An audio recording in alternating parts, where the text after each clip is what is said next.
Hi, I'm Leslie Palma from Priests for Life with a pro-life news break.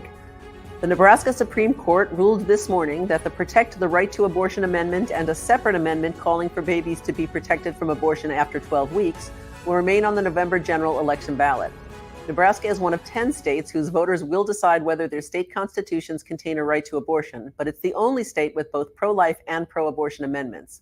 If voters approve both, the one with the most votes will win. The Missouri Supreme Court on Monday also turned back a challenge to that state's pro-abortion amendment. North Dakota Attorney General Drew Wrigley said he plans to appeal a judge's ruling that overturned the state's 2023 law protecting most babies from abortion. In his ruling Thursday, Judge Bruce Romanek said the state constitution guarantees a right to abortion until fetal viability. While the ruling would allow doctors to perform abortions in hospitals, the last abortion business in North Dakota, closed up shop and moved just over the Minnesota border after the fall of Roe v. Wade allowed a trigger law to take effect. It's unclear whether abortion seller Tammy Kromenacher will reopen her business in Fargo. After Romanek's ruling, she told the news outlet Common Dreams that, quote, abortion is life-saving health care. It should not be a crime. I look forward to a new future in North Dakota and hope our lawmakers will finally give up on their crusade to force pregnancy on people against their will. North Dakota Right to Life said Romanek's decision directly undermines the well-being of women and young girls, putting their health at risk and disregarding the will of the people in North Dakota. Priests for Life National Director Frank Pavone said he expects the appeal to succeed and for sanity to be restored in North Dakota. Democrats in the U.S. House of Representatives introduced a resolution Thursday that would clarify when healthcare providers can use abortion as emergency medical care.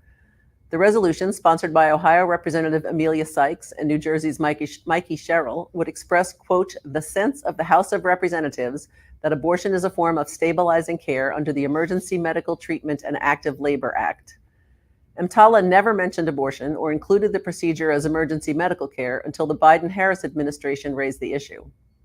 The Ninth Circuit Court of Appeals is set to hear oral arguments in December in an EMTALA case out of Idaho, where lawmakers say state law takes precedent over federal attempts to force emergency room doctors to perform abortions.